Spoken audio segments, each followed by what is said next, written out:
Bonjour les amis, IES et IS. Comme promis à la fin de la première vidéo, nous allons poursuivre avec les différentes catégories d'islamophobie.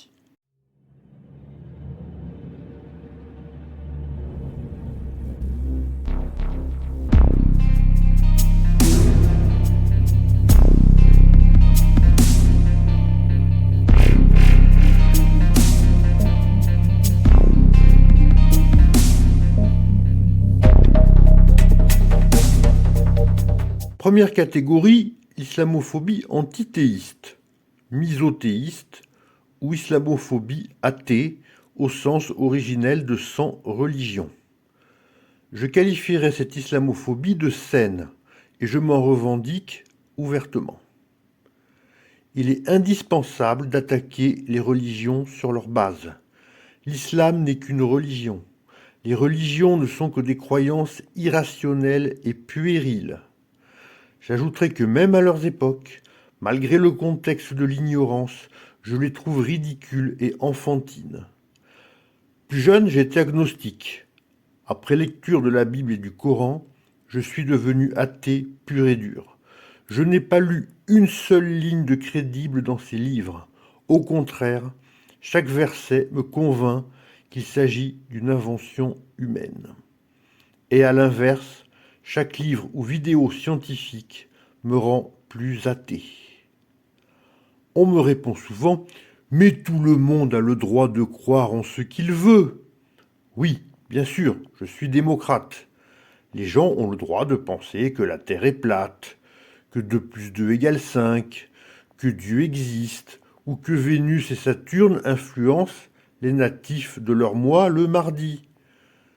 Je ne vais pas harceler les gens pour les faire non croire. Sauf qu'une croyance reste une croyance, c'est-à-dire une affirmation sans preuve, donc sans aucune valeur. Et il est hors de question de la mettre au même niveau qu'une étude rationnelle du monde. J'adore les fables, les mythologies, tant qu'elles restent à leur place.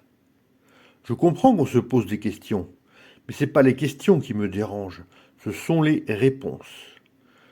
Je n'ai même rien contre les hypothèses, tant que ça reste des hypothèses, pas des certitudes parce qu'un gourou est descendu d'une montagne, qu'un autre s'est prétendu fils de Dieu et d'une vierge, et qu'un troisième a soliloqué dans sa grotte. J'ai moi aussi mes croyances. Je crois et j'aimerais beaucoup que la vie extraterrestre existe. Mais faute de preuves, je n'affirme rien. Et je ne compte sûrement pas sur des prières aux extraterrestres pour venir nous sauver en cas de fin du monde. On me dit aussi, la France est un pays laïque, ce n'est pas un athéisme d'État. Je précise que je ne suis pas communiste, ni favorable à l'interdiction des religions. De plus, la loi est une chose, le combat philosophique en est une autre. Le rôle de la loi n'est pas de résoudre tous les problèmes, et elle ne doit pas essayer de tous les résoudre. Pour finir, les religions sont un problème pour le monde entier. On évitera donc de tout ramener à son pays, comme nous avons un peu trop tendance à le faire en France. Et pourtant, je vais dire un petit mot sur la France. Je suis français, c'est le pays que je connais le mieux. Surtout sur la laïcité à la française. D'un côté, très bien, je peux être fier de mon pays.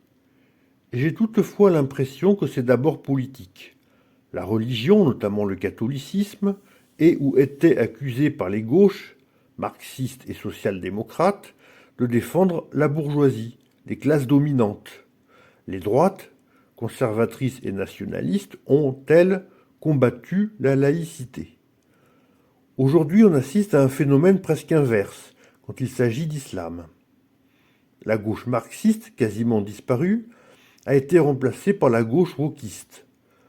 Je rappelle ma définition du wokisme, défense simpliste, manichéenne, systématique et dogmatique des dominés ou supposés-tels, contre les dominants ou supposés-tels. Défense très noble dans le principe, mais devenue nuisible par son côté caricatural. Pour cette gauche wokiste, l'islam est la religion des quartiers populaires, des anciens pays colonisés et des Palestiniens victimes d'Israël. Donc pas touche à l'islam. La critique de cette religion serait selon certains un mépris de classe. Du côté de la droite nationaliste, qui ne recule devant aucune hypocrisie, on va défendre la laïcité, du moins quand ça ne concerne que l'islam, religion de l'étranger. Moi je préfère l'approche new-athéiste, parfois appelée athéisme à l'anglo-saxonne. Nouvel athéisme parfois critiqué par les antiracistes car jugé islamophobe. Bah oui, ne pas se contenter de dénoncer les aberrations scientifiques de la Bible et dénoncer aussi celles du Coran, de même que la violence des deux livres, et pas que d'un seul, c'est raciste. Une religion, quelle qu'elle soit, n'est qu'une croyance. Une croyance, ce n'est rien du tout. Par défaut, faute de preuves, Dieu n'existe pas. Ou s'il existe, il n'a jamais communiqué aux humains. Partons de ce principe, la parole de Dieu n'est que des fantasmes d'anciens gourous et n'a aucune valeur. Passons maintenant à la morale. Si les religions n'étaient que des théories farfelues sur l'origine du monde, on les verrait comme des curiosités et ça s'arrêterait là. Le problème est qu'il s'agit aussi de philosophie. D'un côté, pourquoi pas, j'aime la philo. Sauf qu'ici, il est question de philosophie sacrée, avec comme postulat l'existence d'un dieu, de plusieurs dieux, de réincarnation ou d'autres hypothèses irrationnelles et invérifiables. S'y ajoutent des modes de vie, des rituels où se mélangent la fraternité et le conditionnement social, le prêt-à-penser infantilisant, voire le lavage de cerveau. Sur le long terme, la religion est une véritable addiction, une addiction collective, ce qui est encore plus dévastateur. Et quand la religion se transforme en projet de société, le désastre devient total. L'islam est-il la pire des religions ? Je préfère évidemment être musulman que me retrouver dans le temple solaire ou dans la secte de Waco ou prisonnier chez les Amish ou membre d'une ancienne religion qui pratiquait les sacrifices humains. Néanmoins, l'islam n'est pas la plus sympathique des religions, loin, très loin de là. Vous allez me dire que je ne trouve aucune religion sympathique, ce qui est vrai. Plus jeune, bien que déjà incroyant, je pensais que la Bible et le Coran étaient des livres de sagesse, d'amour, de tolérance et de paix. C'est ce qu'on en disait à la télé à l'époque dans les années 90. J'ai commencé par la Bible, oups. J'ignore si Netanyahou lit les nombres le matin avant de se mettre au travail, mais la morale divine qui demande à Moïse d'exterminer les 6 peuples qui habitent la terre promise, c'est pas trop ça. J'aime pas non plus le gourou vantard Jésus et le Nouveau Testament, même si c'est moins pire. Quant au Coran, je m'excuse, je trouve ce fanatisme envers Allah, avec des superlatifs jusqu'à en vomir, choquant. Je comprends que pour ceux qui ont été éduqués avec ça, ça puisse être enivrant. S'y ajoute le mépris et souvent la haine des mécréants. Alors ils ont tous les défauts, ils sont bêtes, ils sont méchants, ils ne pensent qu'à tirer les bons croyants musulmans hors de la vérité. Il faut au mieux les rejeter socialement, au pire les tuer ou leur couper un bras et la jambe opposée. Certains m'ont dit, comme pour me rassurer, que ça ne concernait que les horribles polythéistes de la Mecque, et pas les gens du livre juif et chrétien. Déjà, j'en suis pas convaincu du tout. Et quand bien même, pourquoi faudrait-il massacrer ceux qui croient en plusieurs dieux ? Et quid des bouddhistes, des hindous, des animistes, des shintoïstes, des athées, des agnostiques, des déistes, etc. C'est tuez-les où que vous les trouviez ? L'islam est une religion abrahamique, et les abrahamiques sont particulièrement arrogantes et suprémacistes. Le Dieu imaginaire de ces religions est d'un narcissisme absolument inouï. Les croyants sont censés penser à lui du matin au soir jusqu'à l'obsession. Les mauvais croyants et les croyants des mauvaises entre guillemets religions sont menacés du goulag éternel. Et pour ce Dieu, la foi zélée est plus importante que les actes humanistes. Attention, je n'ai pas dit que les autres religions, les non-abrahamiques, étaient géniales, loin, très loin de là. Le judaïsme et l'islam sont des religions coercitives pour les adeptes. Certaines règles de vie, comme pour les juifs ne rien découper le jour du Shabbat, ou pour les musulmans entrer aux toilettes du pied gauche et en ressortir du droit, sont sans utilité pour la santé, ressemblent à des tocs ou à des techniques de manipulation sectaire pour désocialiser le sujet du reste de la population et l'enfermer dans sa communauté. Là-dessus, le christianisme est moins pénible. Mais le christianisme et l'islam ont l'énorme défaut d'être expansionnistes. Ils sont tellement persuadés de détenir la vérité qu'ils sont partis à la conquête du monde, réduisant à néant certaines cultures. Et même si le christianisme et l'islam ont pu bénéficier un temps des avancées gréco-romaines ou des premières civilisations moyen-orientales, ils furent, j'en suis convaincu, une régression obscurantiste. Si vous êtes sensible, bouchez-vous les oreilles. Je vais blasphémer. Dieu, que votre dictature soit faite aux cieux comme sur la terre, et que votre égocentrisme maladif soit sanctifié. Dieu, qui est parano, va m'envoyer en enfer pour me punir de l'avoir offensé. Si Dieu existe et s'il correspond à la description qu'en font la Bible et le Coran, et si l'enfer existe, cela va de soi. L'enfer chez les juifs et les chrétiens, j'ai pas tout pigé. Visiblement, eux non plus. Il y a dans la Bible, Matthieu 25, 41, Jésus qui aurait dit « Allez-vous-en loin de moi, maudits au feu éternel, préparé pour le diable et pour ses anges. » Mais certains religieux assurent que Dieu n'envoie personne en enfer. Ce sont les humains qui refusent son amour qui y vont d'eux-mêmes. C'est un choix. Il y en a qui préfèrent la dépression nerveuse pour l'éternité dans la canicule plutôt que le bonheur. En islam, les choses semblent plus claires. De nombreux versets du Coran et des hadiths en parlent. J'en prends juste un. Dans le verset 56 de la sourate 4, on nous dit « Nous introduirons dans le feu tous ceux qui auront renié nos révélations. Dès que leurs peaux seront brûlées, nous les remplacerons par de nouvelles, afin que leur tourment soit éternel. » J'adore la fin du verset, car Allah est sage. Par exemple, Jeanne la schizophrène d'Orléans, oui, aujourd'hui elle serait soignée, on n'en ferait pas une sainte, a eu une fin atroce à Rouen. Eh bien, figurez-vous que si la vérité est dans le Coran, son calvaire continue, pour ne pas s'être convertie à l'islam, cette horrible mécréante. Elle est sur un bûcher pour l'éternité, où dès qu'elle est réduite en cendres, on lui redonne un corps pour la brûler à nouveau. J'ai dit à nouveau, pas de nouveau. Les puristes du français comprendront. Car nous avons quelques variantes, comme lui verser de l'eau bouillante sur la tête, jusqu'à ce que son corps se décompose, puis qu'on va recomposer pour le réébouillanter. On peut aussi la faire marcher sur des charbons brûlants, jusqu'à ce que son cerveau entre en ébullition.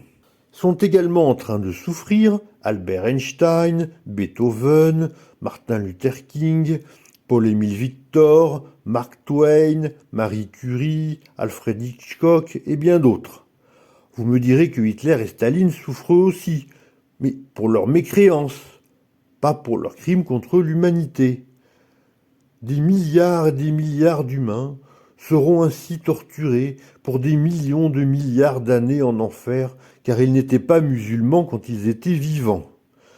Certains savants parlent d'exception pour ceux qui n'ont jamais entendu parler de l'islam.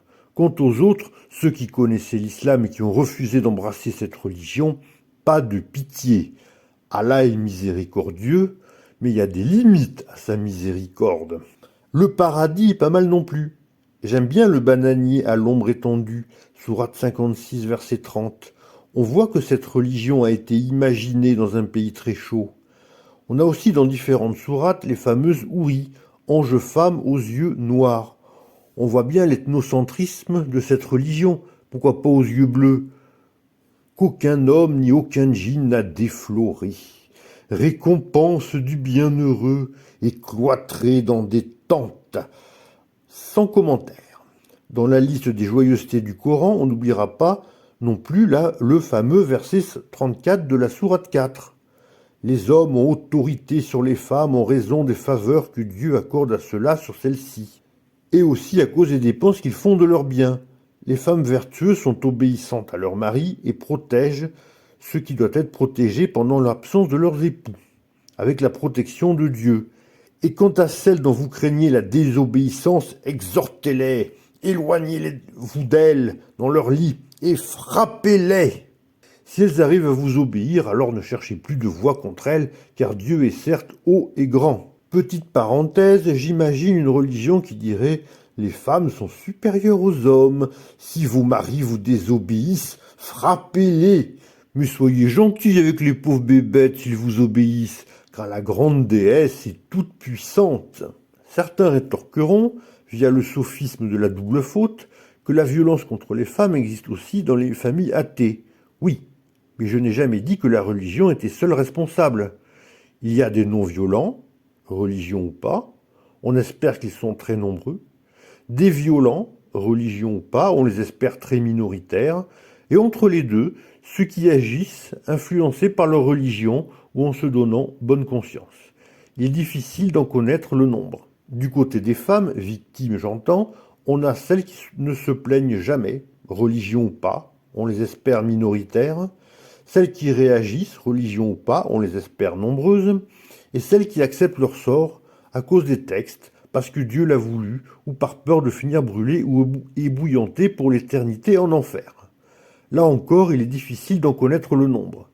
Mais une chose est sûre, ces femmes-là faussent les statistiques et laissent penser que dans les familles très croyantes, la violence contre les femmes n'existe quasiment pas. Autre problème de l'islam, ce serait, d'après ces croyants, une religion révélée. Allah, via l'archange Gabriel, a-t-il pu se tromper? Idem pour Muhammad, présenté comme l'homme le plus parfait qui n'a jamais existé. Aucune erreur donc, ni scientifique ni morale. Ce serait au contraire des vérités universelles et intemporelles. On ne discute pas de la volonté divine. Si on débat, c'est de la façon dont un texte doit être compris, pas du texte lui-même. D'où la nécessité d'attaquer la base des religions, pas seulement leurs intégristes. Bien sûr, je me doute que les musulmans n'obéissent pas tous aveuglément à leurs textes.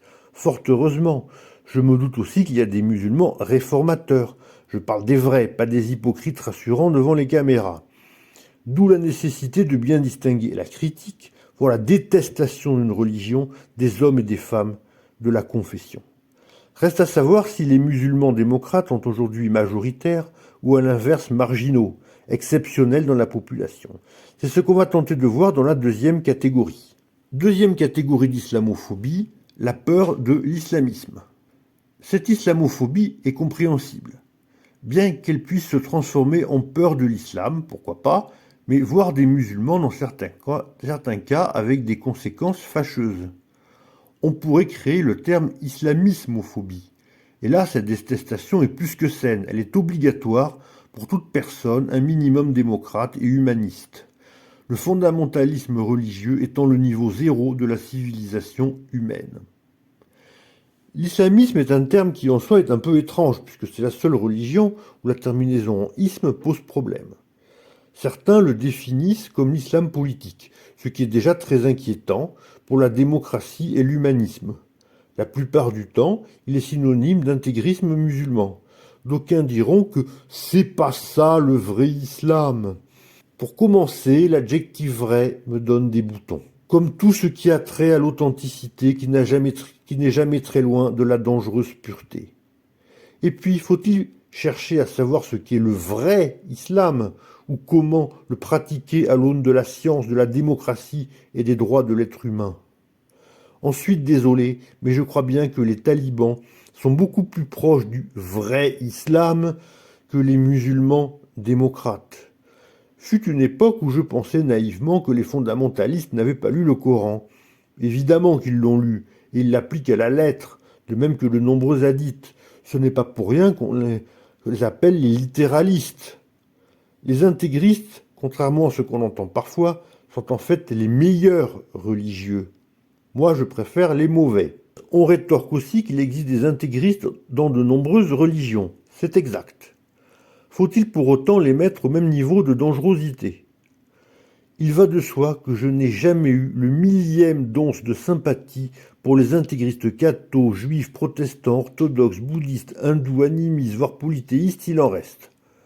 Le fait que les dégâts soient parfois strictement internes, parfois externes mais limités géographiquement ou limités à quelques individus ou très anciens comme l'ont été ceux de l'Inquisition, ne retire rien à l'horreur subie par les victimes.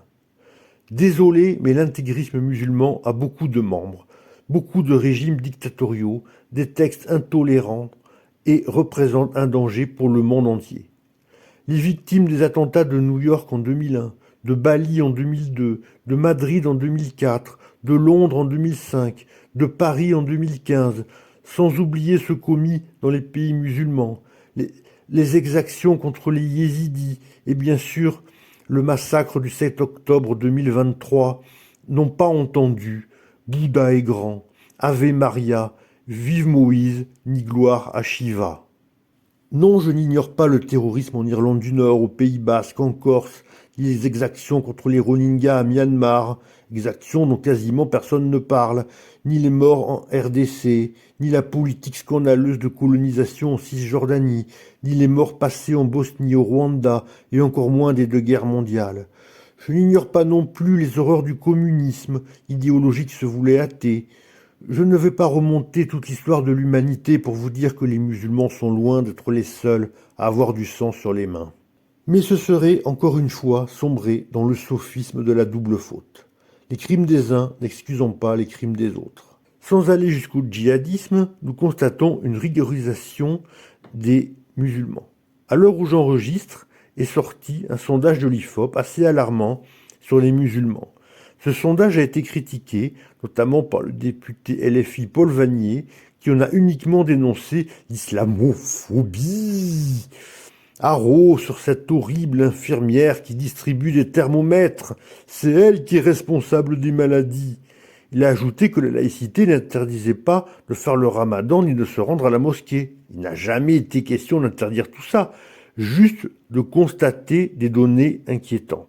Et le problème, j'insiste, n'est sûrement pas que français. Qu'aurait dit Paul Vannier si un sondage identique avait concerné les chrétiens avec les mêmes pourcentages?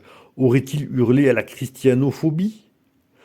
Certains médias ont affirmé que les commanditaires du sondage seraient critiquables.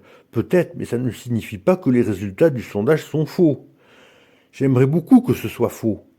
Quand je vois que 75% des musulmans et 81% des moins de 24 ans croient plus un livre obscurantiste comme le Coran pour expliquer le monde que la rigueur logique de la science, ça m'affole.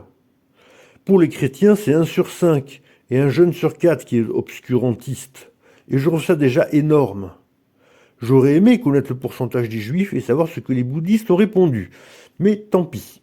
Quand je vois que 15% des musulmans, 21% des jeunes disent complètement oui à la charia et 31%, 38% des jeunes oui en partie, y compris dans un pays non musulman, en sachant que la charia est une dictature théocratique qui devrait être interdite partout dans le monde, je préférerais que ce sondage soit faux. Idem quand la moitié d'entre eux préfèrent les lois d'un chamelier arabique d'il y a 1400 ans aux lois d'un pays démocratique. Je ne dis pas que les lois démocratiques sont parfaites, mais elles sont 1000 fois plus adaptées aux besoins des citoyens que les lois religieuses antiques ou médiévales d'un dieu hypothétique. Je me souviens aussi d'un sondage de 2019 qui montrait que 63% des musulmans estimaient que l'homosexualité était une perversion ou une maladie contre 15% du reste de la population française.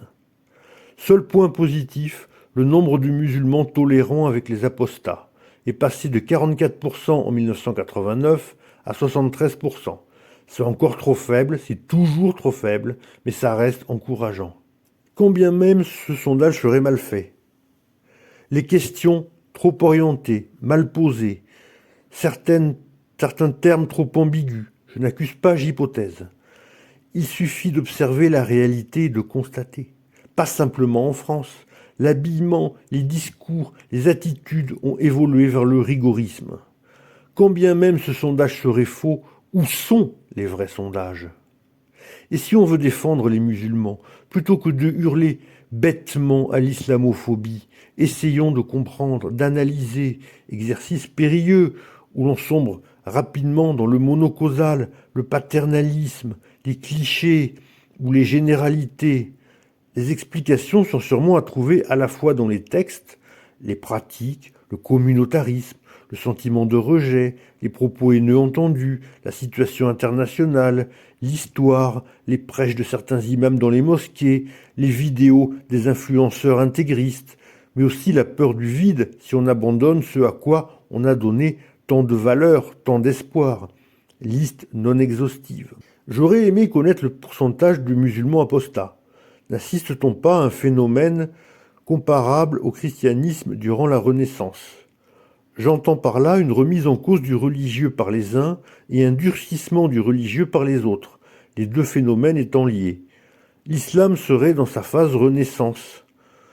Apostasie et islamisme en augmentation, je n'ai pas les réponses. La détestation de l'islamisme est légitime. Le combattre à tous les niveaux est une nécessité vitale, sauf que ce combat peut se révéler truffé de pièges. Le premier piège est un tantinet délicat car il est double.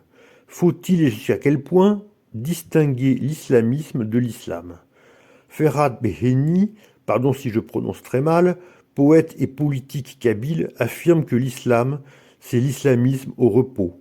L'islamisme, c'est l'islam en action, et je serais plutôt d'accord. Le youtubeur Jordanix répète avec humour que, attention, l'islam n'a rien à voir avec l'islam. Cette religion pose problème, même au repos. Les origines de cette religion, le vrai islam, c'est de l'islamisme.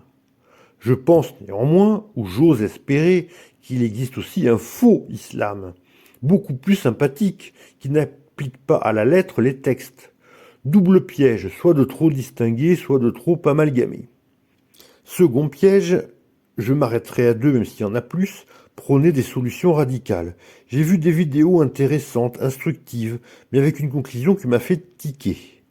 Au début, oui, je suis d'accord, je n'ai pas la moindre estime pour le prophète fondateur de l'islam. Oui, j'ai une pensée pour la malheureuse pitchounette Aïcha, qu'il a épousée quand elle avait 6 ans et consommée, on va dire, quand elle en avait 9. Aucune excuse à chercher, ni dans le relativisme culturel, ni dans le relativisme historique. Oui, il a attaqué des caravanes, esclavagisé et fait tuer nombre d'innocents. Et oui, la charia est atroce. Partant de ces faits, d'aucuns ont conclu qu'il faudrait faire interdire l'islam. Si l'islam disparaissait, je serais le premier avis. Resterait à en connaître la cause. Première possibilité, l'islam a disparu parce que quasiment plus personne dans le monde ne croit aux religions, à celles-ci comme aux autres, les humains ayant développé des connaissances et surtout de l'esprit critique. Rêvons un peu. Deuxième possibilité, l'islam a disparu, écrasé par une ou plusieurs religions qui dominent désormais. Il faudrait espérer que ces religions soient moins pires. Je ne dis pas meilleures car pour moi, une religion est forcément négative. Troisième possibilité, l'islam a été interdit. Dans tous les pays où il n'était pas majoritaire, l'apostasie a été rendue obligatoire, mais les musulmans pratiquent alors en cachette. On décide de tous les expulser, y compris les vrais apostats. Les convertis sont expulsés vers un pays musulman au hasard. L'humanité est alors divisée entre pays 100% islam et pays 0% islam. J'espère qu'on n'en arrivera pas là, mais le risque d'un non-retour existe à cause de durcissements mutuels.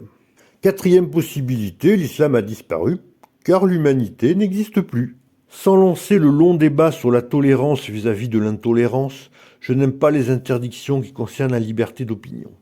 Je déteste les religions, je ne les respecte pas, mais je respecte le droit à en avoir une. Je déteste également le racisme, mais on n'empêchera pas les gens de penser et ils trouveront toujours un moyen de s'exprimer. Troisième catégorie, l'islamophobie xénophobe. On a cette fois une islamophobie délétère. D'ailleurs, l'islamophobie vient souvent en dernier. C'est d'abord de la xénophobie, puis de l'arabophobie, puis de la musulmanophobie, enfin de l'islamophobie. L'islam étant surtout détesté en tant que religion de l'étranger. Pardon si je suis trop court sur ce chapitre. Il y aurait beaucoup à dire sur l'esprit de clan qui pousse à la détestation ou à la haine de ce qui est différent de soi. Les musulmans en sont victimes, pas tant à cause de leur religion critiquable que du fait d'être étrangers ou en minorité. Ça déborderait du sujet de la vidéo assez longue. J'insisterai néanmoins sur l'hypocrisie d'une certaine droite qui condamne dans l'islam ce qu'elle fait pourtant elle-même.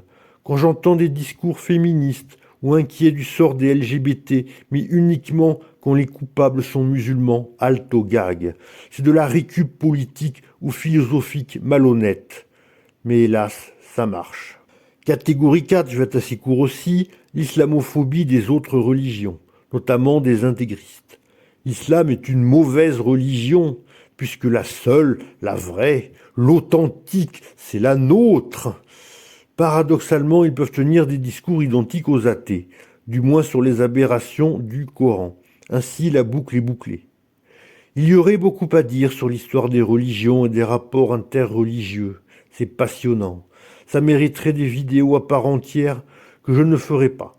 Même si je m'intéresse beaucoup au sujet, je remplacerai difficilement un historien spécialiste de la question qui raconte beaucoup mieux que moi. Notons avant de finir qu'on peut appartenir à plusieurs catégories, notamment la 2 et la 3, la 1 et la 2, parfois la 1, 2 et 3, la 3 et 4, la 2, 3 et 4. Seules les 1 et 4 sont incompatibles.